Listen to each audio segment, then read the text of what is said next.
नमस्कार, स्वागत है आपका हमारे खास कार्यक्रम हल्ला बोल में। मैं आपके साथ रवि राजपूत। आज हल्ला बोल में हम बात करेंगे चंद्रयान 3 की, जो पूरी तरीके से लॉन्च हो चुका है। इसरो ने लॉन्च किया। अब इसके बाद चंद्रयान 3 कहां पर है, कितने दिनों पर चांद पर पहुंचेगा, आज पूरी तरीके से आपके पास हम पूरी जानकारी पहुंचाने की कोशिश करेंगे। लेकिन आपको इससे पहले यह बता दें कि आखिर चंद्रमा और पृथ्वी की दूरी कितनी है। लगभग 3,83,000 किलोमीटर की यह दूरी है। और यह दूरी पूरी तरीके से आपको बताते चले कि पृथ्वी और चंद्रमा से पूरी तरीके से अगर सैटेलाइट के माध्यम से या फिर जो लॉन्च हुआ चंद्रयान 3 को अगर पहुंचाना चाहे इसरो, तो मुश्किल से 3 से 4 दिनों में पहुंचा सकता है। लेकिन इसके लिए 40 से 45 दिन, इतना लंबा समय क्यों, इसकी भी जानकारी देंगे। लेकिन आपको बता दें कि सिर्फ 4 दिन में पूरी हो सकती है। ये अगर इसरो चाहे तो 4 दिन में चंद्रयान 3 को चंद्रमा तक पहुंचा सकता है, लेकिन हफ्ते भर भी लग सकता है। किसी भी अंतरिक्ष यान को सीधे किसी ग्रह पर क्यों नहीं भेजा जाता, कई प्रश्न होंगे हमारे, उसके बाद हम उनका उत्तर आप तक पहुंचाएंगे। क्यों उसे धरती के चारों तरफ चक्कर लगाने के लिए छोड़ दिया जाता है। नासा अपने यान को चंद्रमा पर 4 दिन से हफ्ता, यानी कि 4 दिन या हफ्ता भर के अंदर पहुंचा सकता है। इसरो क्यों नहीं ऐसा करता? क्यों 4 दिन के बजाय 40 से 42 दिन लेता है इसरो? क्या इसके पीछे कोई खास वजह है?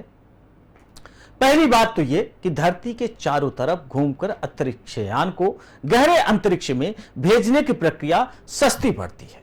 ऐसा नहीं है कि इसरो सीधे अपने यान को चंद्रमा तक नहीं भेज सकता, लेकिन नासा की तुलना में इसरो के प्रोजेक्ट सस्ते होते हैं।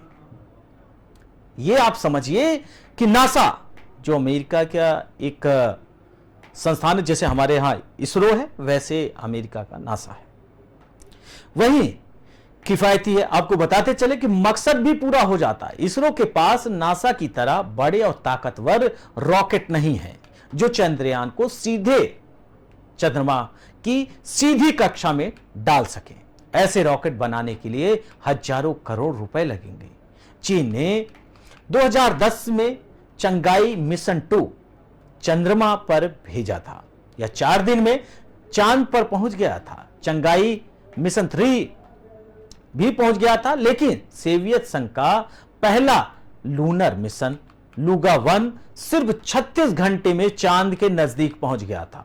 अमेरिका का अपोलो 11 कमांड मॉड्यूल कोलंबिया में 3 एस्ट्रोनॉट्स को लेकर 4 दिन से थोड़ा ज्यादा समय में पहुंच गया था।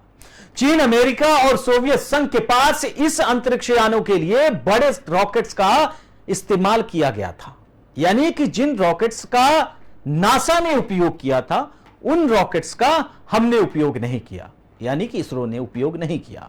इसरो ने अगर नासा के मुताबिक चलना होता तो 3 से 4 दिन में चंद्रमा पर चंद्रयान 3 को भेजा जा सकता था। लेकिन इस पहल को, क्योंकि इसके पहले जब चंद्रयान 2 लॉन्च हुआ था तो वो हमारा फेल हो गया था, तो इसरो ने पूरी तरीके से यह रणनीति और कम बजट में बनाया हुआ इस बार का सैटेलाइट, और ये कोशिश किया गया कि इसको कुछ दिनों में भेजा जाए, जिससे ये हमारा जो मिशन है वो पूरी तरीके से सक्सेस हो। चीन चौंग जेम में 3C रॉकेट इस्तेमाल किया था, यानी कि 3C। हमने 2 रॉकेट, जो आपने देखा जब चंद्रयान 3 लॉन्च हो रहा था, तो उस रॉकेट के जो अगल बगल हमने 2 लॉन्च किया था, उसने 3 लॉन्च किया था। इस मिशन की लागत थी लगभग 1026 करोड़ रुपए।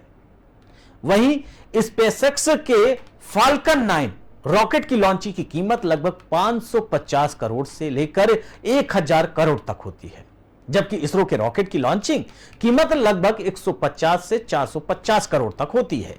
अंतरिक्ष यान में ईंधन की मात्रा सीमित होती है।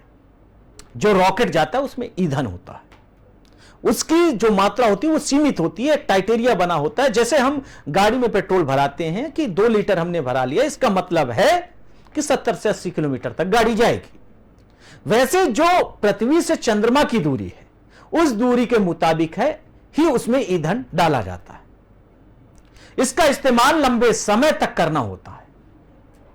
यानी कि पूरी तरीके से जैसे पृथ्वी के पूरी तरीके से चक्कर लगाता है चंद्रयान-3, वैसे पूरी तरीके से ये दूरी नापी जाती है कि कितनी दूरी है, उस हिसाब से उसमें ईंधन डाले जाते हैं कि चंद्रमा तक पहुंचने में ईंधन ना खत्म हो, किसी भी तरीके से कोई दिक्कत का सामना ना करना पड़े।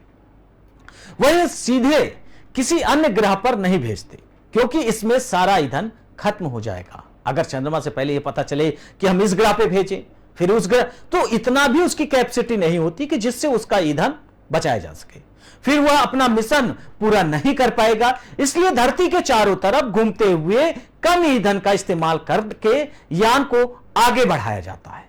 यानी कि पूरी तरीके से सैटेलाइट को पहुंचाने के लिए चंद्रमा पर ईंधन से लेकर उसके अंदर आपने देखा होगा कई तरीके से, पूरी तरीके से 2019 और 2023 यानी 4 साल लग गए। इसका मतलब है कि इसके पीछे वैज्ञानिकों ने बड़ी मेहनत की है।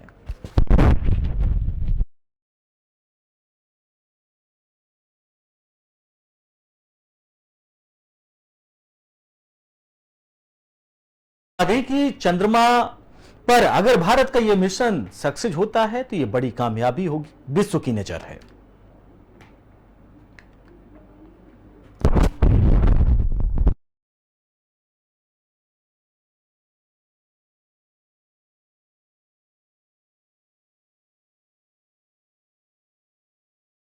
ये जो भारत का मिशन है ये कई मायनों में अहम है।